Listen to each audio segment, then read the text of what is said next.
এদিকে দ্বিতীয় দিনের মতো নারায়ণগঞ্জের রূপগঞ্জে রূপসী এলাকায় নির্মাণাধীন কয়েকটি বহুতল ভবনে অভিযান চালিয়েছে রাজধানী উন্নয়ন কর্তৃপক্ষ।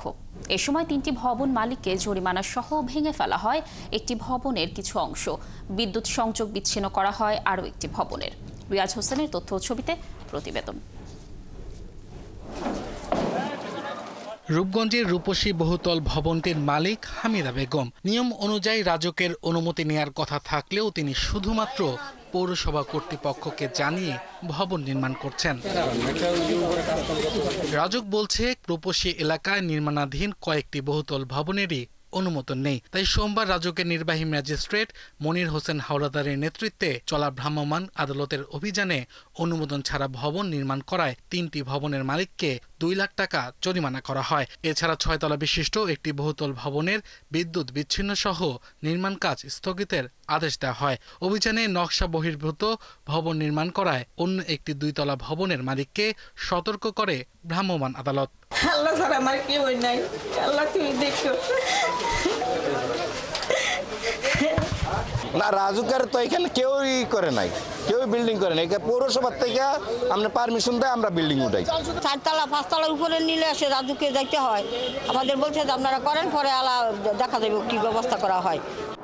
তবে বিনা নোটিশে এই অভিযান চালানোর কারণে অনেকটা ক্ষোভ প্রকাশ করেছে স্থানীয়রা। কোনো নোটিশ দেয় নাই, নোটিশ দিয়ে বাঙ্গালা সরকারি আইন আছে না, আইনের বাইরে কই, আইনের বাইরে তো কেউ না। নোটিশ দেখা করা, নোটিশ যে দিছে করে এটা রাজুকে পারমিশন, তোমরা পারমিশন দাও কেন?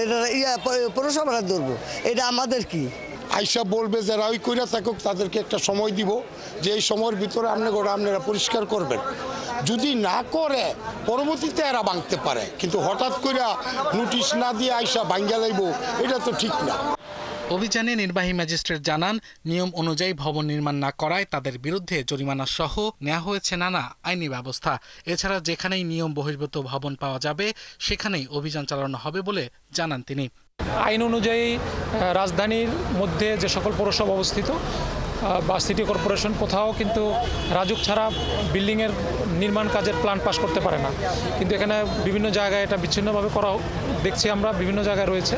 তো জনগণ যেহেতু আসলে অতটা বোঝে না এই বিষয়ে, আইনকানুনগুলো সম্পর্কে তাদের ধারণা নেই, আমরা বিভিন্ন পৌরসভার সাথে যাতে করে আমাদের চেয়ারম্যান মহোদয় সভা করে তাদেরকে এই বিষয়টি পুনর্বার তাদেরকে অনুরোধ করেন যাতে করে নকশা না দেওয়া হয়, ব্যাপারে আমরা ব্যবস্থা নেব।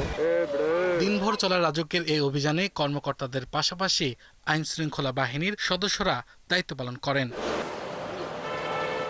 আব্দুল মামুন, ৭১।